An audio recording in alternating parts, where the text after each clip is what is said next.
faly miarabanao fiangonana amin'ny anaran'i Jesosy Kristy tompontsika ary manonona ny fahasoavany ho aminao. Andao ry havana homanintsika eo amin'ny fideranany FFPM fa 170 471 ka ny andininy voalohany fahatelo ary fahaefatra ary ny hira FFPM fa 490 166.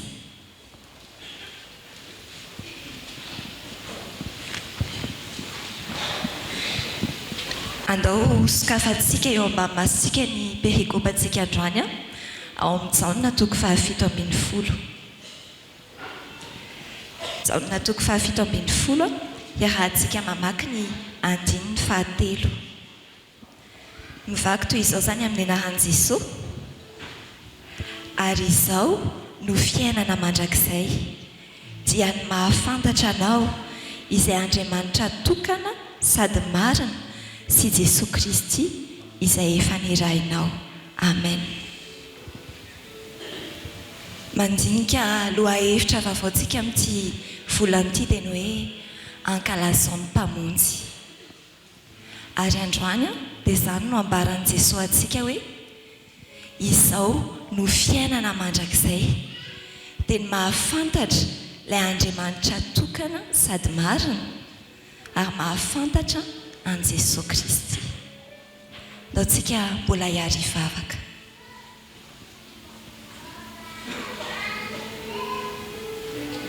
Misaotra anao izahay mpamonjy eo ny amin'ny afatra hitsenanao anay androany. Mitady ny fiainana mandrakizay izahay. Mila ny fiainana mandrakizay izahay.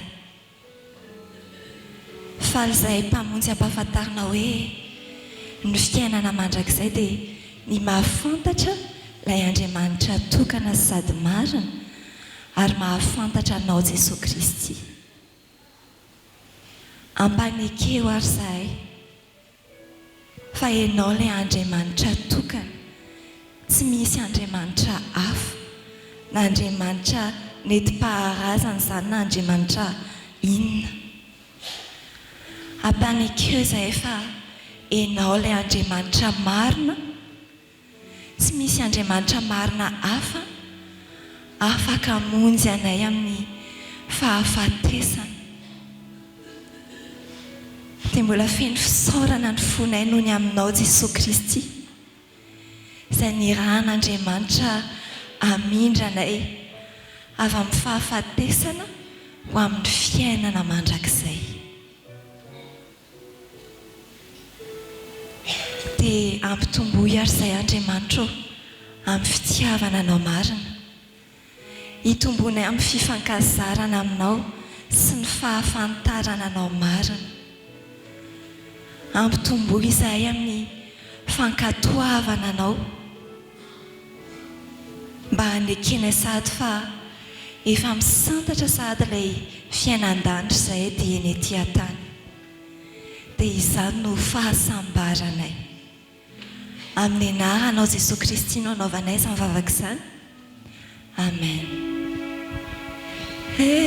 Sambatra Jesosy miaraka aminao, familalana tanavim-pamonjiana, nyari mampamonjy milao mitatao, eo aminana tiamboty fitaiana,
arahantsika vakina andininy voalohany amin'ilay jaona toko 7:20 teo ihany.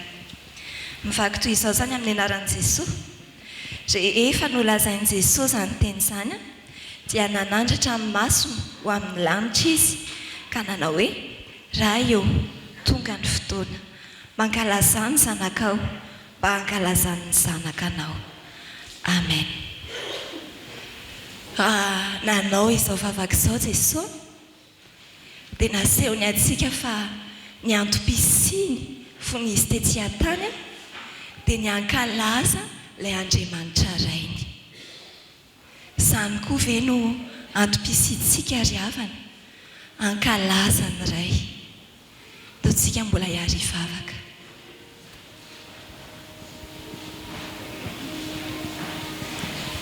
Tsy nitsahatra misaotra anao zahay iray malalo ny amin'ny teny anambarana aminay mazava ny sitraponao.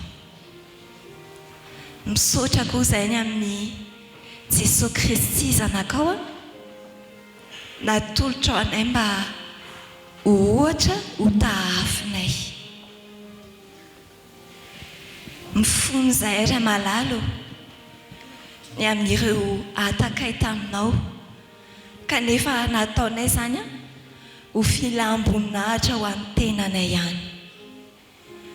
Mifono zahay iray malala ny amin'izay filan-javatra taminao kanefa nangataka izay ho voninahitra ny tenanay ihany. Mifono zahay iray malala ny amin'izay filandera filambonahitra hitanao ao aminay kanefa tsy hankasitrahanao zany. Ankehitriny mangataka izay Jesosy, ampenary izay mba hanahaka anao, ampenary izay hikatsaka mandrakariva ny voninahitra ilay Andriamanitra rainao sady rainay koa. Raha tonga tetỳ an-tany ianao Jesosy dia nanaiky nihetry hatramin'ny fahafatesana azy ho fankalazana ny rainao. Ampenaro anay izany toe-ponao zany Jesosy dia mba tena ho antom-pisinay koa ny ankalaza hanome voninahitra an'Andriamanitra ray. Izany no vavaka sandratray amin'ny anaranao Jesosy Kristy. Amen. Terami tupu leida na Izaretiza. Alleluia, alleluia, niralicha sitariku.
Jesus.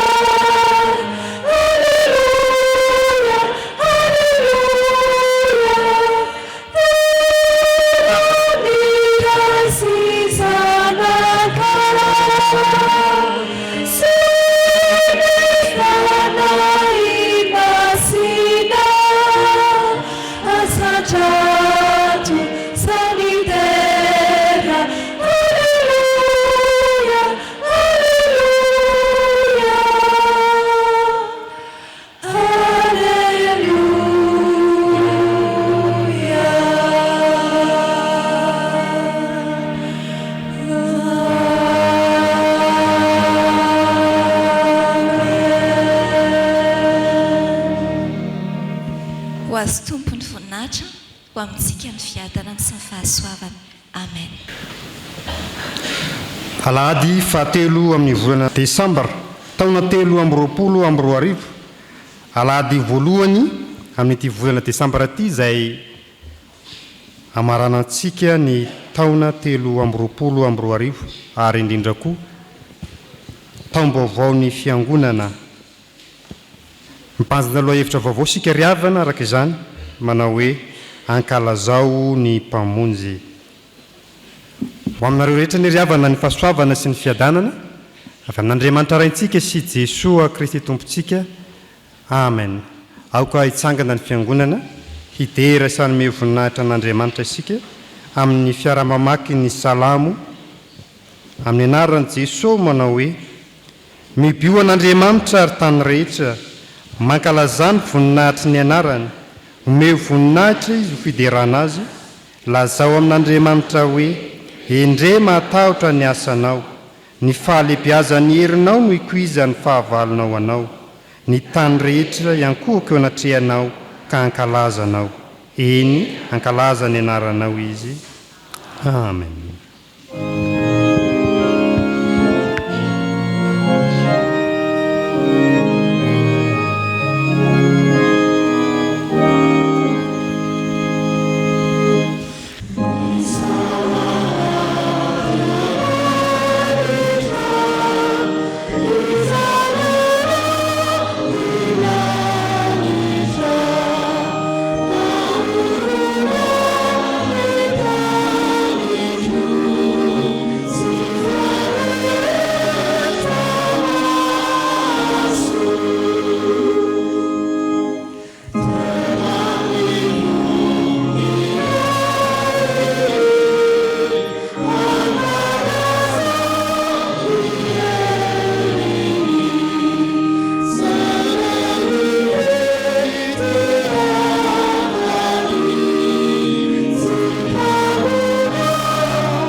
Ivavaka sika riavana.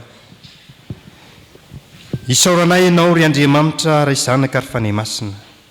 Omemboninahitra sy laza mandrakizay ao amin'i Jesosy Kristy. Noho ny fitiavanao sy ny fariponao izay tsy tapaka manoloana ny fiainanay. Afaka namakivaky izahay ny taona 3 ka mbitratra izao taom-baovaon'ny fiangonana izao ary hitratra ity volana farany amin'ny taona 3 ity. Misaotra anao izahay noho ny amin'ny fitahiana rehetra tsy tambina isaina asehonao amin'ny fiainanay isanandro. Eny midera sy mankalazanao noho ny fahalebiazanao Andriamanitra sy ny herinao magaga hiarovanao anay. Fanefana eo aza ireo toe-javatra sarotra izay miseho amin'ny fiainanay. Ianao Andriamanitra dia tsy mitsahatra kosa maneho ny herinao ahafahanay miatrika ireny rehetra ireny. Misaotra Tompo noho izany rehetra izany. Koa amin'ity anio ity ndreto izahay izay nantsoinao isam-baravarana tafavory eto amin'ny tranonao Andriamanitra manatrika anao, midera anao, manandratra anao, manome voninahitra anao satria ianao dia ianao reriany no mendrika izany. Ianao dia ianao reriany ny tompony ny voninahitra hatramin'ny taloha indrindra sy anio ary mandraka izay.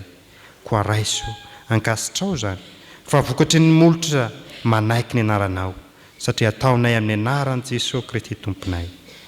Amen. Ankehitriny zao a dia tonga eo amin'ny fotoana ho an'ny ankizy sy ny tanora isika ravana. Angatana ny ankizy hitsangana hanao ny hira izay voalahatra.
Ivavaka sika tompo indreny fifalianay ankizy sy tanora fa ataonao tsy diso anjara amin'ny teninao izay aina ho an'izay mahazo azy ary fahasalamana ho an'ny nofindrehetra koa mitenena ankehitriny aminay Jesosy fa vonintsiano anao izahay zandrinao amin'ny anaranao raha teo ny vavahanay toy izany amen. Mahazo toerana ianareo.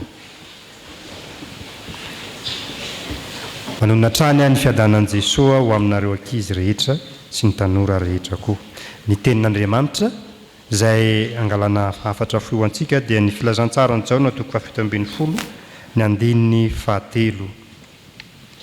Jaona 7:10, andininy 7, vakina amin'ny anaran'i Jesosy manao hoe ary izao no fiainana mandrakizay dia ny mahafantatra anao izay Andriamanitra tokana sady marina sy Jesosy Kristy izay efa nirahinao. Ray masino manamasinana amin'ny fahamarinana, ny teninao no fahamarinana. Amen. Ndray andro tena Mpitandrina masina dia nisy famoahana mpianatra tamina sekoly ambony anankiray.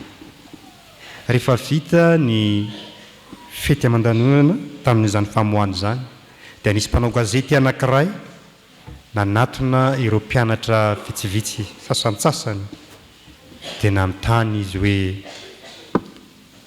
aorinin'izao fahavitany fianarana izao inona izao no mba fandaharana asanao. Dia namaly anankiray hoe za zao andray miasa ary rehefa vita ny asa amin'ny fotoanany fialan-tsasatra dia hitety an'izao tontolo izao ao anatin'ny 10 taona.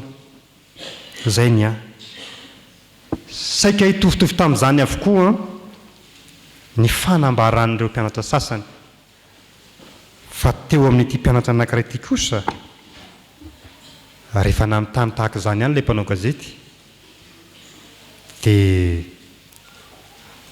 hoy izy ny fandarana azy sokoa aorinin'izao famoahana izao dia hitory sy hampahafantatra ny mpiara-miasa amiko rehetra ny amin'Andriamanitra ray sy Jesosy Kristy. Dia gaga ilay mpanao gazety mba azonao hazavana misimisy kokoa ve hoy izy. Dia nalainy ny findainy ka niklikeny teo amin'ny baiboly ary dia nasiany novakiny ny Jaona 7:10 andininy 7 manao hoe ary izao ny fiainana mandrakizay dia ny mahafantatra anao izay Andriamanitra tokana sady marina sy Jesosy Kristy izay efa nirahinao. Maro izy ny tsy mahafantatra an'Andriamanitra, maro izy ny tsy mahafantatra an' Jesosy Kristy ilay nirahin'Andriamanitra hamonjy ny olona rehetra hanika amin'ny raparapana tiaizina miazakazaka makany amin'ny elo izany no vaindondrarako mba ilaza amin'ireo mpiara-miasa amiko ny fitiavan'Andriamanitra ny momba azy sy ny fanavotany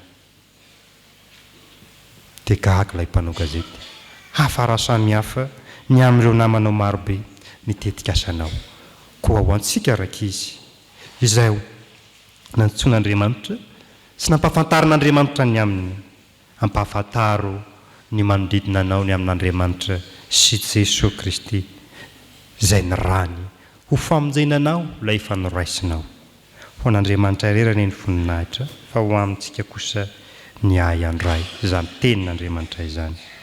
Amen. Ivavaka isika. Tompo, misaotra anao izahay noho ny amin'izany teninao izany izay mitaona anay ankizy tanora izay fa nampahafantarinao ny aminao Andriamanitra tokana sady marina sy Jesosy Kristy izay ny rahinao mba hampianaro izahay ay ampahafantatra ny aminao koa indrindra ny famonjenao Andriamanitra tao amin'ny Jesosy Kristy izay fanoraisinay mba hamonjena ny mpiara-belona aminay koa amin'ny anaran'i Jesosy no ivavahana ito izany. Amen.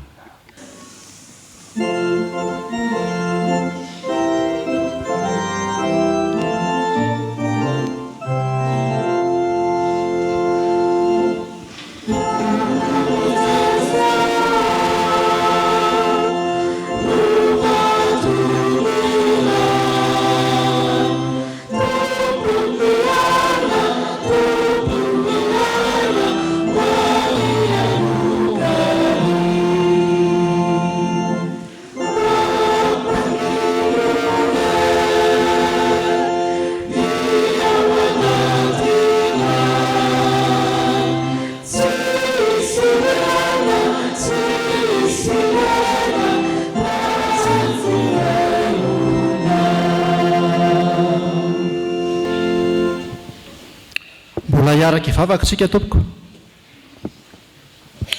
Andriamanitra rainay tsara indrindra misaotra anao izay fa mbola andre indray ny teninao mangataka ny herin'ny fanahinao masina izahay mba tsy hisy diso ny teny izay hovakiana taio sy ampaherezo ihany koa ny olona izay mitondrenao hitondra ny afatra avy aminao ary ny vahoakanao izay miaino izany afatrao izany omeo fo madio araka an'Andriamanitra ahafahany mandray sy miaina ary mankalaza ny anaranao mpamonjy. Amen.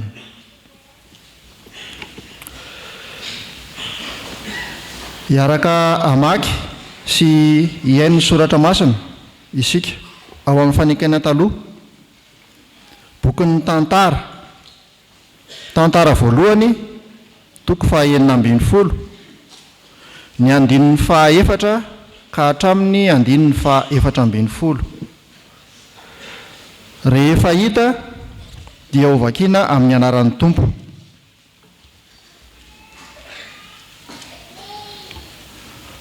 Ary ny levita sasany nitondren'i Davida ho Fanompoam-Pivavahana eo anatrehan'ny fiaran'i Jehova mba ankalaza sy hisaotra ary hideran'i Jehova Andriamanitry ny Israely. Asafa ny lohany ary Zakaria ny manarakaraka dia Jehiela sy Semiramota sy Jehiela sy Matiti sy Eliaba sy Benaia sy Obededoma ary Jehiela no mpitendry ny valisy ny lokanga fa Asafa no mampaneno ny kompantsona. Benaia sy Jahazaela kosa mpisorona kosa no mpitsoka trompetra mandrakariva eo anoloana ny fiaran'ny fanenken'Andriamanitra. Tamin'izay andro izay ny voalohany nanendren'i Davida any Asafa sy ny ralahany hideran'i Jehova. Miderahan'i Jehova miantso ny anarany ampahafantaro ny firenena ny asany, mirao azy, mankalaza azy, saintsaino ny fahagagana rehetra ataony. Ataovy ho reharehanareo ny anaran'ny masina, aoka hifaly ny fon'izay mitady an'i Jehova. mitadiavany Jehovah sy ny heriny ka atsao mandrakariva ny tavany. Mahatsiarova ny asa mahagaga izay nataony dia ny fahagagany sy ny fitsaran'ny vavany. Ianareo taranak'Israely mpanompony, ianareo olom-boafidiny taranak' Jakoba, Jehovah izy no Andriamanitsika manerana ny tany rehetra ny fitsarany.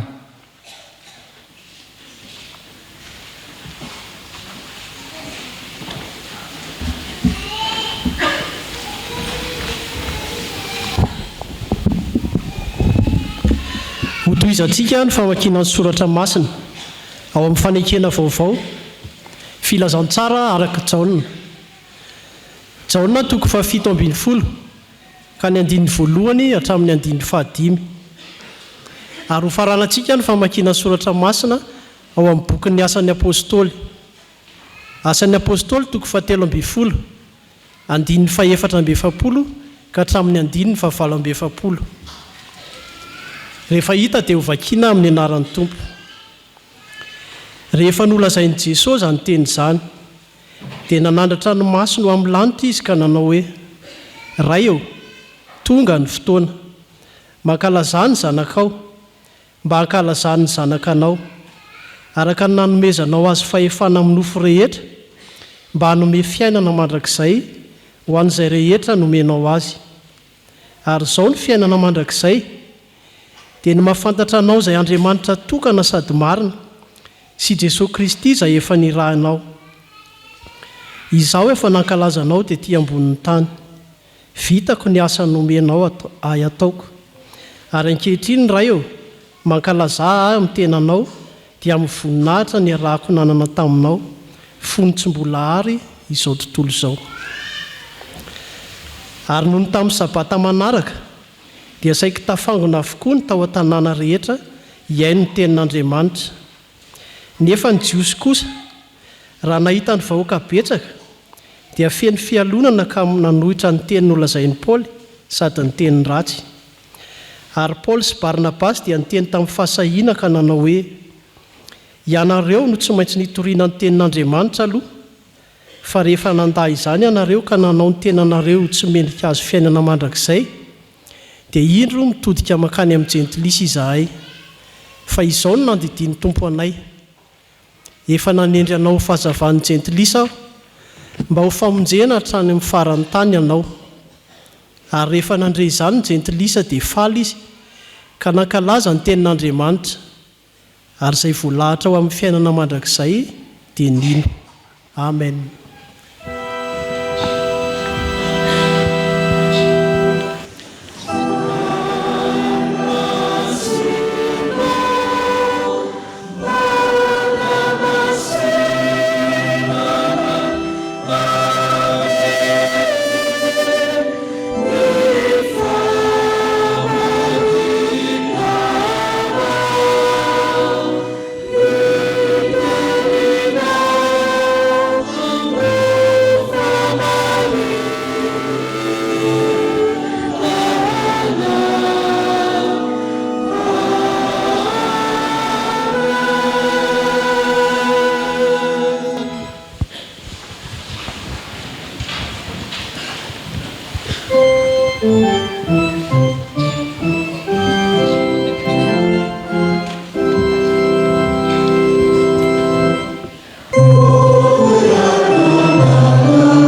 mbola ho amintsika fiangonana rehefa ny fahasoavana sy ny fiadana avy amin'Andriamanitra ilay ankehitriny sy taloha ary ho avy. Araka ny nambaran'ny tarika dia izao alahady 3 Desambra izao no idirantsika amin'ny adventy voalohany taom-baovao ny fiangonana.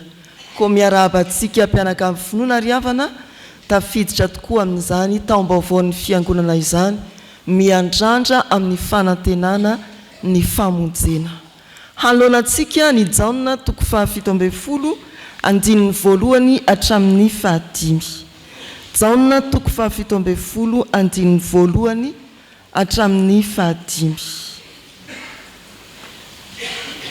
Ny tompo izay efa naniraka ny fanahy masina hamangy ny fiangonana hatry ny fanombohana, mbola anatrika sy hampianatra antsika amin'ny alalan'ny fanainy amin'ity soratra masina ity.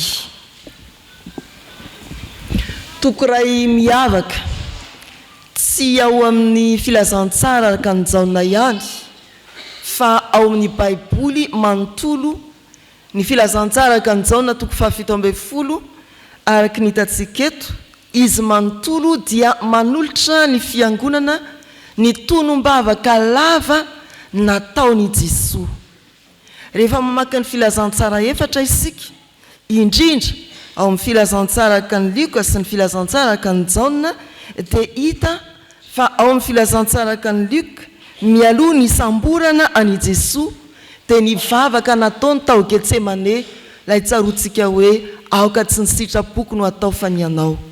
Eto amin'ny filazantsara araka ny Jaona mialoha ny samborana azy tao Getsemane eo amin'ny 7:20 dia ity tonom-bavaka lava ato amin'ny 7:20 ity no atolotra antsika. Tsy hitarainan'i Jesoa ny amin'ny tsy maintsy aretan'ny fijaliana satria izay ny sitrapon'Andriamanitra, fa ny angatahany kosa ny andrakofan'Andriamanitra voninahitra azy, ny anafian'Andriamanitra voninahitra azy eo anoloan'ny fahafambaraka izay tsy maintsy hiatraminy. Izany ny jaona 17. Toko ray miavaka, toko ilazana vavaka nataony Jesoa mialoha ny samborana azy tao Getsemane. Ankalazao ny mpamonjy voalohany ho fampatsiarovana ny asa famonjeny. Ankalazao ny mpamonjy ho fampatsiarovana ny asa famonjeny. Ny faharoa, ankalazao ny mpamonjy mba ho fankalazana an'Andriamanitra. Ary ny fahatelo, ankalazao ny mpamonjy mba ho famonjenanao. Ankalazao ny mpamonjy mba ho famonjenanao. Ankalazao ny mpamonjy mba ho fampatsiarovana ny famonjen'Andriamanitra. Eo amin'ny 17 andininy voalohany hatrany amin'ny 14 dia izao ny voasoratra amin'ny anaran'ny Tompo. Rehefa nolazain'i Jesoa izany teny izany dia nananatra ny masony izy ho amin'ny lanitra ka nanao hoe: raha eo tonga ny fotoana mankalazany zanakao mba hankalazany ny zanakanao araka ny nanomezana ho azy fahefana amin'ny nofo rehetra, mba hanome fiainana mandrakizay ho an'izay rehetra nomena ho azy. Ary izao ny fiainana mandrakizay dia ny mahafantatra anao izay Andriamanitra tokana sady marina sy Jesoa Kristy izay efa nirahanao. Izao efa nankalazanao tetỳ ambonin'ny tany, vitako ny asa nomenao ahy ataoko. Ankalazao ny mpamonjy mba ho fampatsiarovana ny asa mpamonjena. Raha novakitsika ny tantara voalohany 9:20 dia milaza ny fandaharan'i Davida ireo nananjara fanompona teo amin'ny fankalazana, ary tamin'izany dia manaraka eo ny tononkira fankalazana. Ary raha ny fampatsiahivana fa amin'izany fankalazana izany dia tsy maintsy mahatsiaro ny asa mahagaga nataony ny fiangonana. Ary raha toizantsika ny famakina ny tantara voalohany 9:20 manontolo dia mahita fa tsy ahivoneo ny tantara namonjen'Andriamanitra ny zanak'Israely hatramin'ny voany avy any Egipta. Fankalazana ombany ny fampatsiarovana ny famonjena, ny asa-pamonjena. Eto amin'ity jaona toko 7:10 ity dia misy teny manamarika ny filazantsara akanjaonany amin'ny hoe tonga ny fotoana. Rehefa i Jesosy no miteny hoe tonga ny fotoana na hoe tsy mbola tonga ny fotoako, dia manondro indrindra ny asa-pamonjena ataony amin'ny nahafatesany teo amin'ny azo fijaliana izany. Rehefa izy miteny hoe tonga ny fotoana na tsy mbola tonga ny fotoako, dia te hilaza ny amin'ilay asa-pamonjena nataony teo amin'ny azo fijaliana izany. Fa tsy izany ihany, rehefa tonga ny amin'ny andininy fahaefatra isika dia mahita fa ny asa nomen'Andriamanitra ataony dia efa vitany. Izany no antom-pankalazana.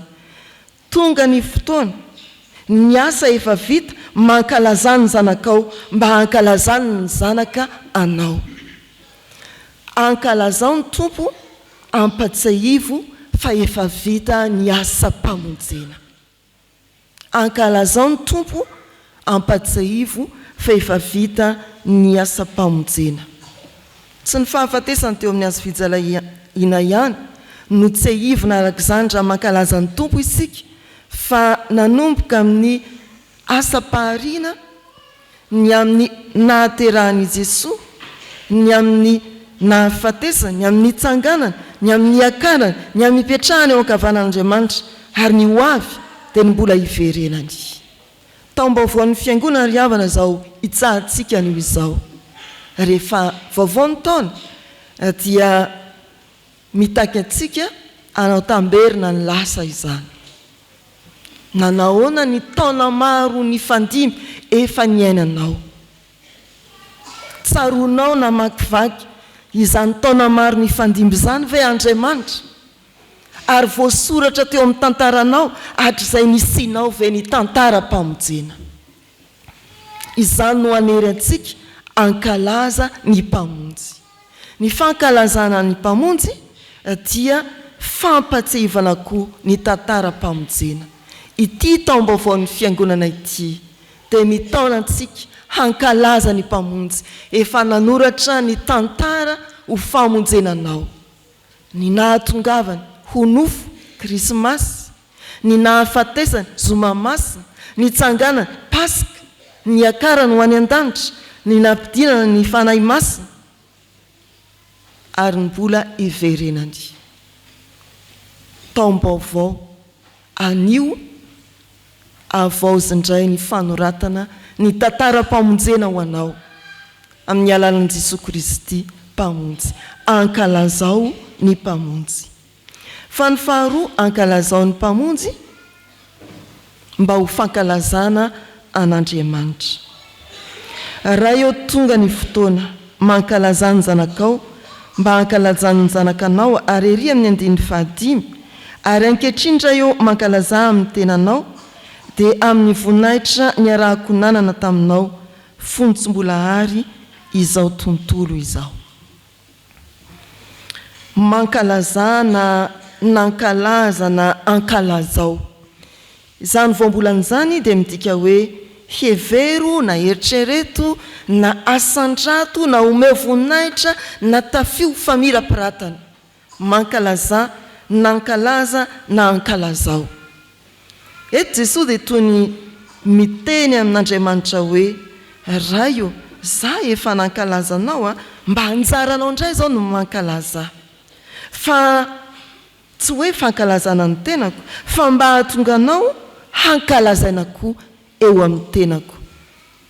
Zavatra mifamatotra sy mifaningotr'ingotra tahaka izany no ambaran'ny tompo eto amin'ity vavaka ity. Fa raha tena zoina, tsy mangataka izy ny hampamira-piratana azy eo anatrian'izao tontolo izao na ny fiangonana, fa ny tanjony raha tafin'Andriamanitra azy ny voninahitra sy ny famira-piratana, ny tanjony dia mba hankalazana an'Andriamanitra.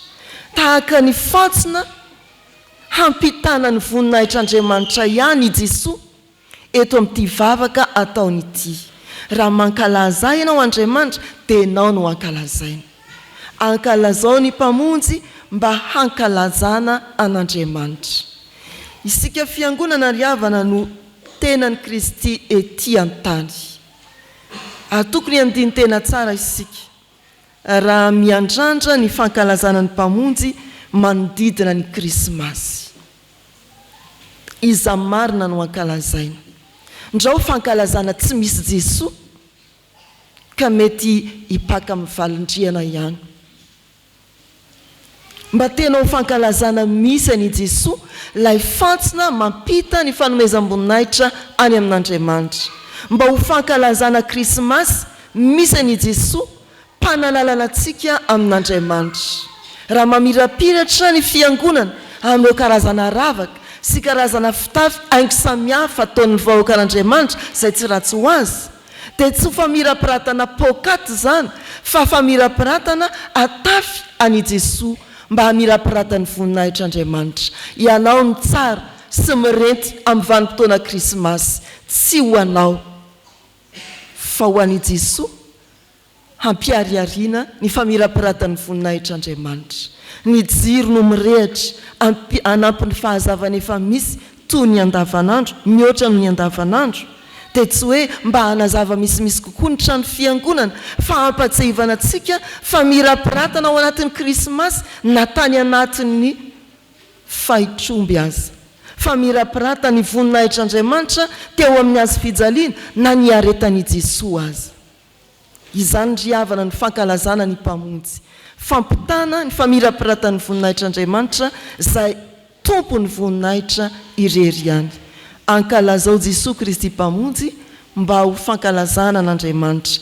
Izy no mpanalalana antsika amin'Andriamanitra, ny voninahitra izay asehontsika ety an-tany amin'ny masolon-tenan'ny kristiantsika dia voninahitr'Andriamanitra fa tsy ho voninahitra ho an'ny fiangonana. Famirapiratana fa tsy famirapiratany voninahitra na ny magazay eny amin'ny fiarahamonina eny. Fa ny fahatelo, ankalazao ny mpamonjy, famonjena ho antsika. Ankalazao ny mpamonjy, famonjena ho anao. Izany dia teny fampanantenana ety ampiandohan'ny taona. Rehefa mamaky ny andininy fahatelo sy fahaefatra isika, dia manonona ny hoe mandrakizay ny soratra masina. Izao no fiainana mandrakizay, dia ny mahafantatra an'izay Andriamanitra tokana sady marina sy Jesosy Kristy izay efa nirahanao. Fiainana mandrakizay. Rehefa mankalaza ny tompo isika, dia tsy mieritreritra n'izao ankehitrinintsika izao ihany, na manao tombana ny lasa, fa mieritreritra ny mandrakizay. Izay aza tonoina fa araka ny fampianarana ny soratra masina dia fonosiny Jesosy Kristy lay izy hatrizay ka ho mandrakizay, lay ankehitriny sy taloha ary ho avy. Izany tsy maintsy eritreretintsika ry havana. Raha miomana ankalaza ny tompo ao amin'ny krismasy isika, dia miomana hiainany fiainana mandrakizay. Ary dian'izao zany fiomanana izany. Dian'izao ianao misaintsaina ny fiainana mandrakizay. Mankalaza krismasy mieritreritra fiainana mandrakizay.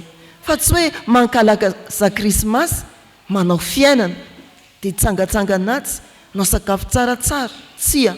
Fa mankalaza krismasy mieritreritra fiainana mandrakizay. Miditra amin'ny taom-baovaon'ny fiangonana, tsy hevitra hoe rovinandray no tapitra ty taona ty, fa mieritreritra hoe izany taona mifandimby izany dia taona efa iainana ny mandrakizay, fotoana efa iainana ny mandrakizay, ary iomanana raha teo ho amin'ny mandrakizay. Izao no fiainana mandrakizay, dia ny mahafantatra anao. Sao ry havana, miomana ankalaza ny tompo amin'ny vanim-potoana ny oely na krismasy isika, kanefa tsy mahafantatra azy akory. Iza mo Jesoa? Sao miomana hankalaza ny tompo ilay mpamonjy ho amin'ny vanim-potoana krismasy isika, nefa tsy mahafantatra akory. Iza mo ilay efa nahavita ny asa mpamonjena ho anao? Ankalazao ny tompo, famonjena ho anao. Ho fankalazana ny tompo tena miivo ao amin'ny Kristy mpamonjy, manome fiainana mandrakizay ny fankalazana krismasy iomanantsika aty amin'ny fiandohan'ny advento tahaka izao. Ireo telo ireo no afatra ao antsika. Voalohany fampajivana, ankalazao ny mpamonjy, tsarovo ny asa-pamonjena izay vitany. Ny faharoa dia fampivavahana, ankalazao ny mpamonjy fa izy no mpanalalana antsika amin'Andriamanitra. Tandremo aza fankalazana tsy misy any Jesoa no tanterahana, fa fankalazana tena miivo amin'ny Jesoa. Ankalazao ny mpamonjy fampanantenana ao anao, izy no fiainana mandrakizay ho antsika. Ho an'Andriamanitra ny voninahitra. Amen. Aoka hivavaka sika ry havana.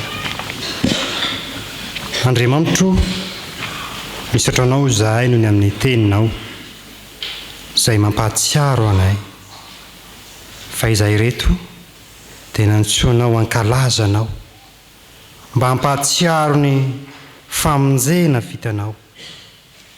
Nantsoinao ankalazanao haneho ny voninahitrao, ny famonjenao amin'ny mpiara-belona aminay. Kanefa indrisy na ny tenanay aza toa tsy mahatsiara akory hanokana fotoana mba hiaonana aminao ankoatra ny aty am-piangonana.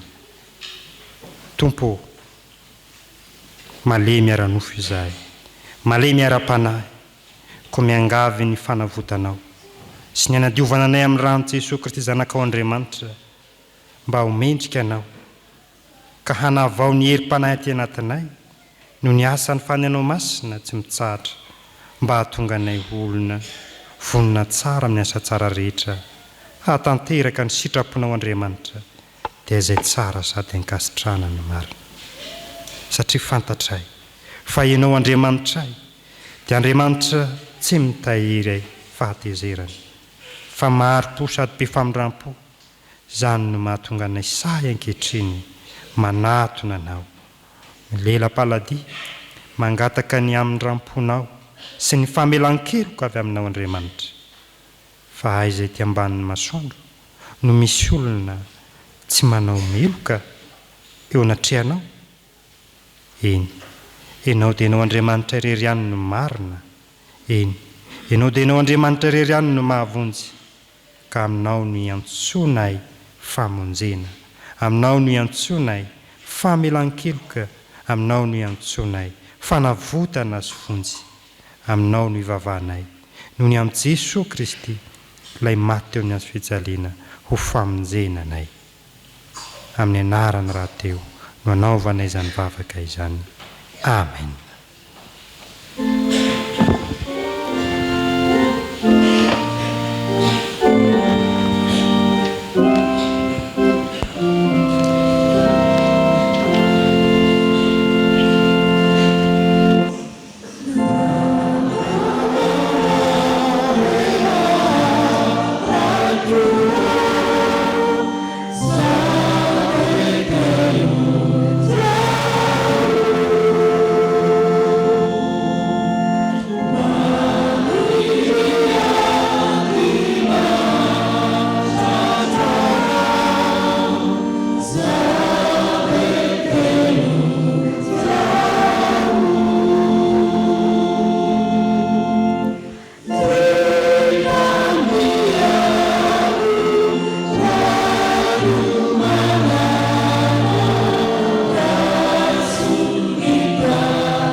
Revana malala, raiso ampitsanganana amin'ny fanantenana ny teny famelan-keloka atolotry ny tompo ho antsika.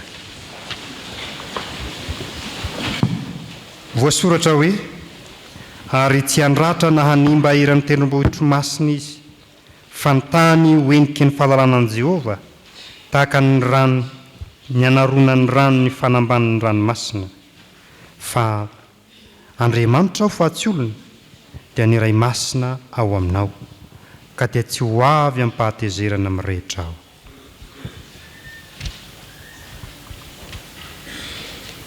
Amen.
Ny olona voavela heloko ariavana dia sahy manambarany finoaniko andeha hanambarany finoantsika isika amin'ny fanekempinoana voalohany manao hoe mino an'Andriamanitra ray tsy tompo-panao lanitra sy ny tany aho ary mino an' Jesosy Kristy malay tokana tompontsika izay nitorotorona tamin'ny fanahy masina teraka Maria Virjiny nijalana nanapaka i Ponte Pilato nohombona tamin'ny hazo fijaliana maty ka nalevina nidina tany amin'ny fiainantsika nitsangana tamin'ny maty tamin'ny andro fahatelo niakatra ho any an-danitra nipetraka eo ankavanan'Andriamanitra ray tsy tompo avy any ny havia ny tsara ny velona sy ny maty mino ny fanahy masina aho ny fiangonana masina maneran'izao tontolo izao ny fiombonan'ny olona masina ny famelan-keloka ny fitsanganany tena amin'ny maty ary ny fiainana mandrakizay.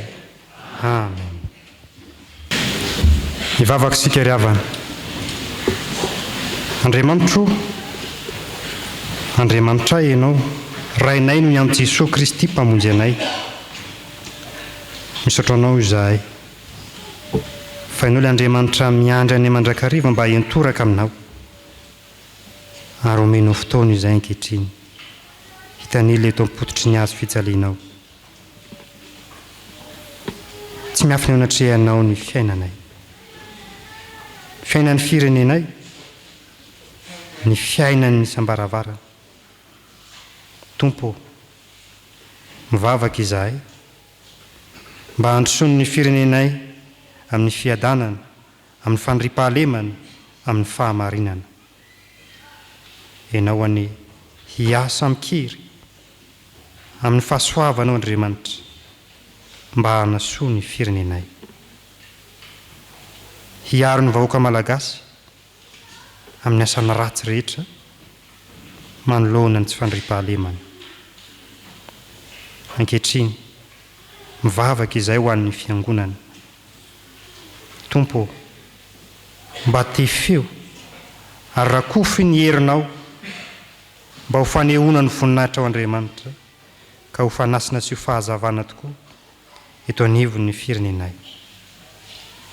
Mivavaka izahay ho an'ny kristianina rehetra indrindra eto amin'ity fitandremana ity mba ho ampaherezinao, ho toloranao herin-tsaina, herim-panahy ka sahy hijoroa vavolombelonao amin'ny sehatra samihafa izay nametranao anay tsirairay avy. Matoky izay fa ianao dia mahafantatra ny atsipirian'ny fiainanay tsirairay avy manoloan'ireo olana samihafa izay mandalo.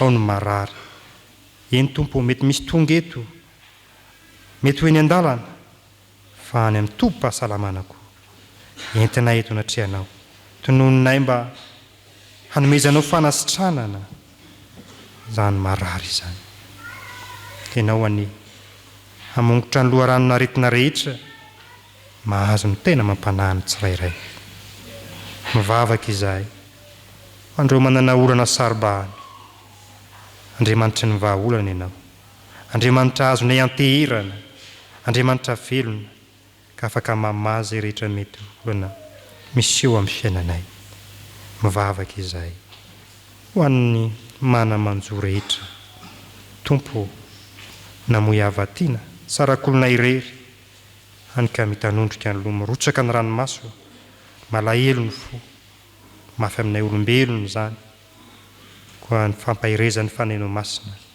no aoka ho amin'ireny havana ireny Andriamanitra mba hampionina ny fo malahelo hampitraka ny loha mitanondrika izany ny vavaka Andriamanitra mba hamonjenao ny fiangonanao mivavaka izahay ho an'ny asa rehetra tanteran'ity fitandremana ity mandritra izao volana Desambra izao indrindra ny Bazar fitiavana mba hatanteraka izay ilana azy tokoa ka ho fanehoana ny voninahitra ao Andriamanitra amin'ny zavatra rehetra hanehoana ny fiombonana sy ny firaisana ho fampandrosoana ny fanjakana ao Andriamanitra ety an-tany ho tahaka ny any an-damitra tonononay amin'ny anaran'i Jesosy Kristy ny vavakay lefa nampianatra anay ny vavaka manao hoe rainay izay ny an-damitra ho amasinina ny anaranao ho tonga ny fanjakanao hatao any ny sitraponao ety an-tany tahaka ny an-damitra meo anay ny anina sazo anay ary mamelana elokay tahaka namelana izay meloka taminay ary aza mitondro anay amin'ny fankapana fa manafahanay amin'ny ratsy hanao ny fanjakana sy ny hery ary ny voninahitra mandrakizay amen.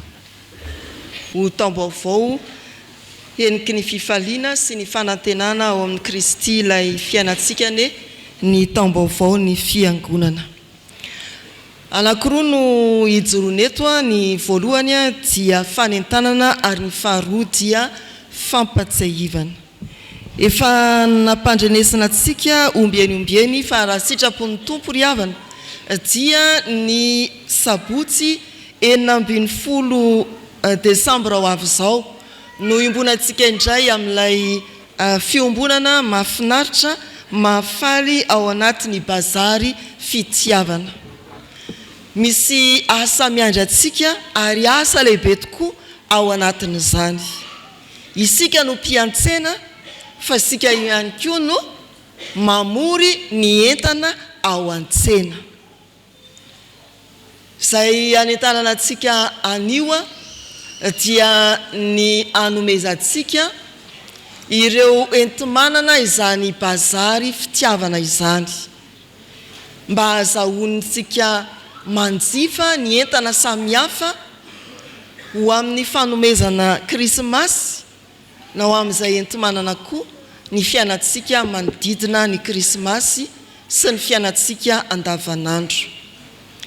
Inona ary no andrasana amintsika mba hatolontsika ireo entana ilaina amin'ny fiainana andavanandro, ireo entana fampiasa ao an-dakozia na any amin'ny toeram-piasana, mety ho fitafiana koa, mety ho kiraro, mety ho karazan-tsakafo, mandray izany am-pitiavana ny fiangonana ka andavanandro dia ao amin'ny sekretera-pandrarà isan'alahady tahaka izao dia ho atokotanin'ny fiangonana eo.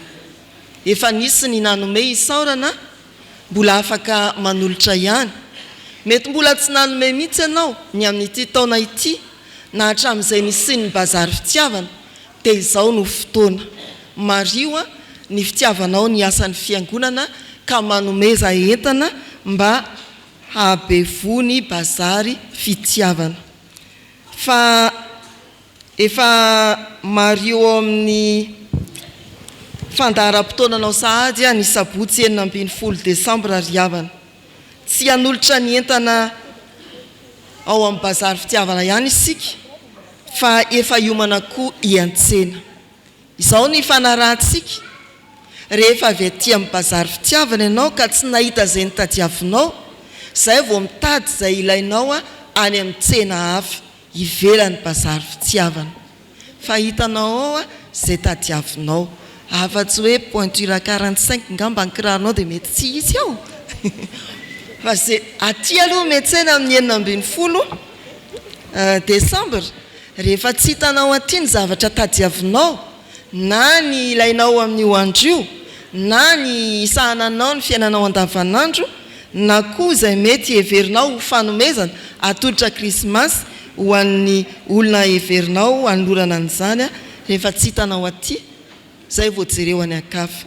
Fa rehefa manome isika ry havana dia inona fa tsisy entana zay tsy ho hitatsika ao amin'ny Bazar Fitiavana ary tsisy olona koa raha mbola hoe mpivavaka eto amin'ity fitandremana isotry fitiavana ity ka tsy ho hita amangy ny Bazar Fitiavana. Antsika io aza atao valalanam-bo ka ny tompony aza tsy ho tia. Ao isika hifanerasera mpifaliana, ao isika hiantsena mpifaliana, ao isika hiari-sakafo ampifaliana koa. Dia misaotra sahady ny Fandraisan'ny sampana sy ny fikambanana izay manana anjara lehibe tokoa ao anatin'izao Bazar Fitiavana izao.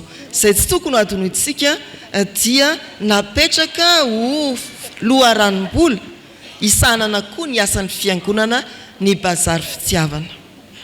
Dia ny tompony anambana antsika azotsika mandray anjara amin'izany asa izany. Fa hoy ny soratra masina araka ny asan'ny apôstôly 2:5-5 tapany farany manao hoe mahasambatra kokoa ny manome noho ny mandray. Ny faharoa ry havana dia fampatsiahivana. Hoy ny soratra masina ao amin'ny Korintianina 2:5-10 amin'ny anaran'ny tompo manao hoe ary izay manome vo an'ny mpamafy sy mofo hoanina dia hanome sy hahabe vo afafinareo ary ampitombo ny vokatry ny fahamarinanareo dia anakarena amin'ny zavatra rehetra ianareo ka androso amin'ny tsipo izay mahatonga ny fisaoranay an'Andriamanitra. Ao anatin'ny perikopa misy fitaomana sy fanentanana hanefa ny adidy fandraisana anjara ho an'ny asan'ny fiangonana izany andiny soratra masina izany.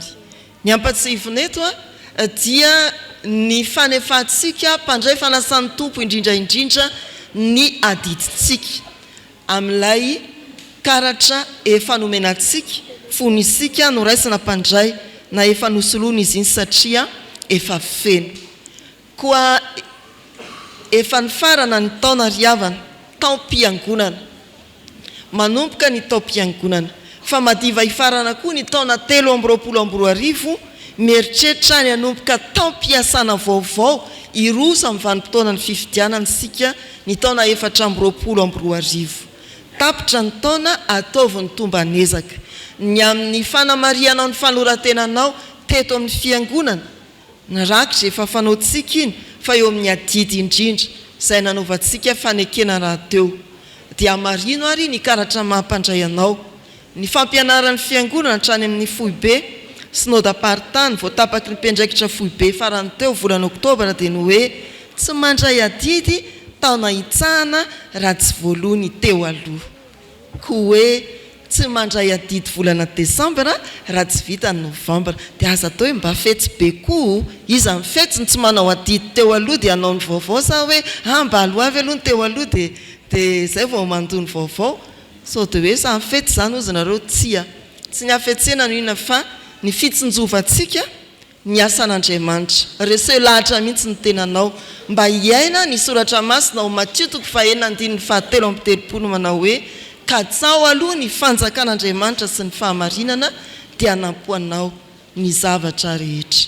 Atao voalohany eo amin'ny asantsika eo amin'ny konokonina rehetra izay heverintsika indrindra amin'ny fikirakirana ny vola nomen'Andriamanitra antsika ny asa fanompoana amin'ny alalan'ny fanolorana ny adidy. Mahereza ry havana sarovy 20 Desambra ny amin'ny Bazar Fitiavana ary aza tonina koa ny adidy izay efa ny faneketsika ho an'Andriamanitra ny voninahitra. Amin'ny anaran'ny tompo fa asany isika voaforona ao amin'ny Kristy Jesosy mba anao asa tsara. Efesianina 2:2 tapany A.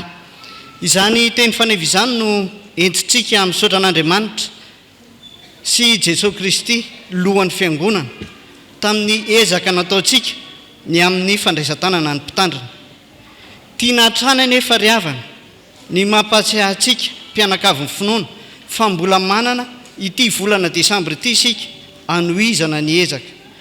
Ka toy izao ny fomba ahafahantsika manantotosa izany amin'ny alalan'ny tolotra arabola izay efa mahazatra antsika.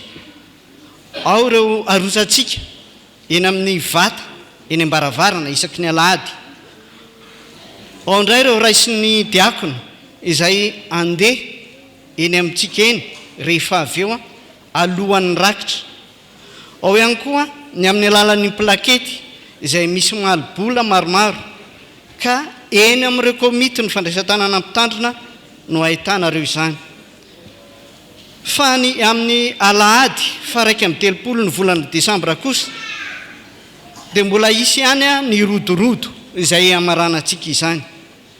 Koa alao hery ry havana andao anao asa tsara mpitiavana fa hoy ny tompo amintsika, ary na inona ataonareo dia ataovy amin'ny fo tahaka no an'ny tompo fa tsy ho an'ny olona. Kolosianina 3:17. Koa mahereza ianareo fa aza miravoravo tanana fa isy valipiti tokoa ny ataonareo. Tantara faharoa 15:17. Ho an'Andriamanitra irery ihany ny voninahitra.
Raiso ny Tsodrano izay tononona amin'ny anaran'ny Tompo.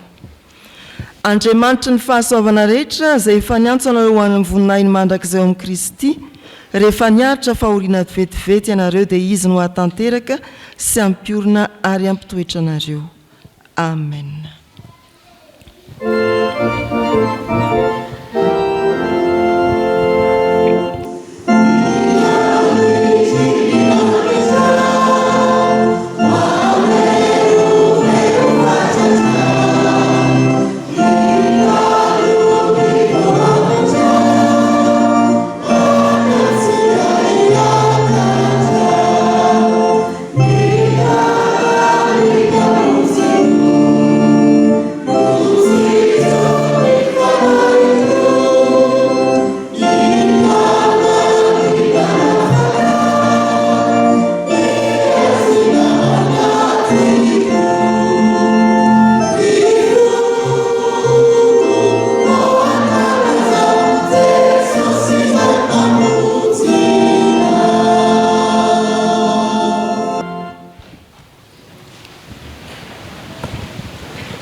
Ho an'Andriamanitra irery ihany ny voninahitra amin'ny anaran'ny Ray sy ny Zanaka ary ny fanahy masina.